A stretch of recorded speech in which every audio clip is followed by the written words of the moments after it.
Hey y'all, today I'm going to be showing y'all how I did the wet set mega classics on my wonderful client here. So first I started off with taping her eyes with the iPads and the next care tape, making sure it was all comfortable. I put a paper so that it can absorb her tears since her eyes were a little teary. And now I'm just going in with primer.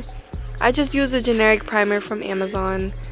If y'all have any good primers, you guys can recommend it to me in the comments. So after priming, now I'm ready for the glue. It's Elon Beauty's Flash Girl. I think it was like 0.5 second glue. Make sure your humidity is on point if you want your lashes to adhere to the natural lash, because I had struggled the longest until I bought a humidifier, and my glue is, the range is from 40 to 70 I believe, or 60, but yeah. And here's me. I just started with the inner corners and I taped her lashes to the side so that I could see more of her lash line, and especially for the inner corners.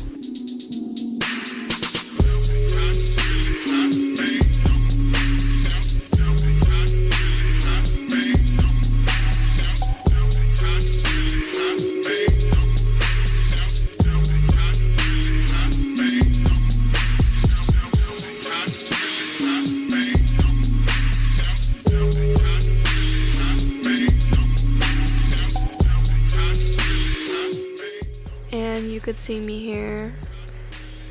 I wanted to try something different as well, so I started lashing the outer corners first, since I noticed that I start off strong in the inner corners, but when it comes to the outer corners, I tend to burn out really quickly and lose energy, and as a result it really decreases my quality. So I wanted to start off with the outer corners, since there's more lashes coming from the outer corner to the inner.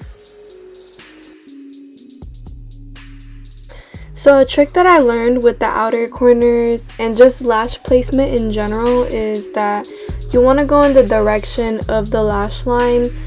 Well, not necessarily the direction, yes the direction, but the lash should be perpendicular to the lash line.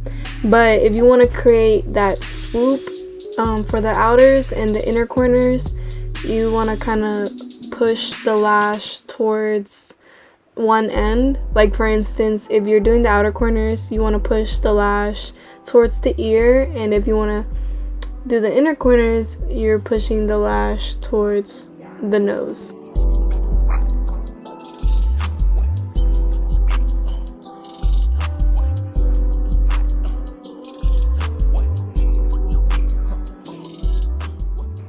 One thing I've learned as a lash artist is that you can't focus on one lash for too long. So if you look here, you could see me struggling to even place the false lash onto the natural lash, and so it wastes time. And what I would do is I would just skip over it and lash the lashes that are lashable around it and come back to it towards the end, so that way it's more efficient.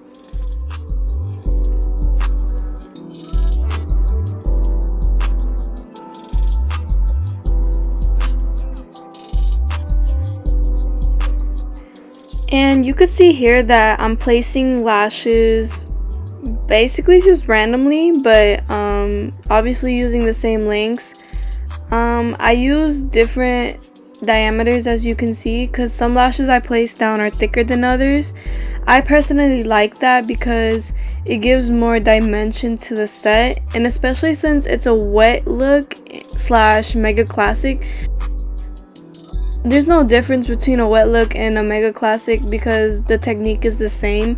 But some people still place volume fans when doing wet looks. I like to just place solely spikes and classics to create a wet look, because that's what it looks like to me when I have my wet lashes and whatnot.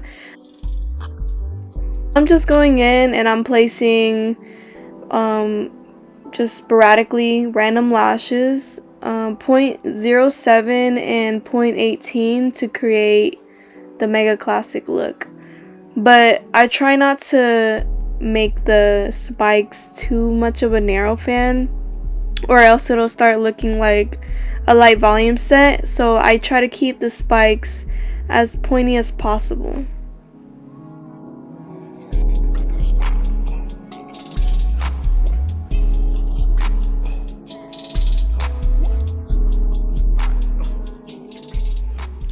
And there I go, just one by one, over and over. Lashes are seriously a tedious and long process, but I honestly love it. When I first started, I thought that I wasn't ever going to be good at it because it just took so much out of me. Like, I would get so frustrated. But now I honestly get into this flow that I can't even describe when I'm doing lashes. Like, nothing even matters. It's just me and the one lash that I'm trying to isolate. But yeah, this is basically the whole process. And I'm doing the other side too, so that's why you see my hand like hovering over the eye. And I know some lash artists prefer not to talk, some do. But personally, me, if the client is talking to me, I don't mind, but it does slow me down, I'm not even gonna lie.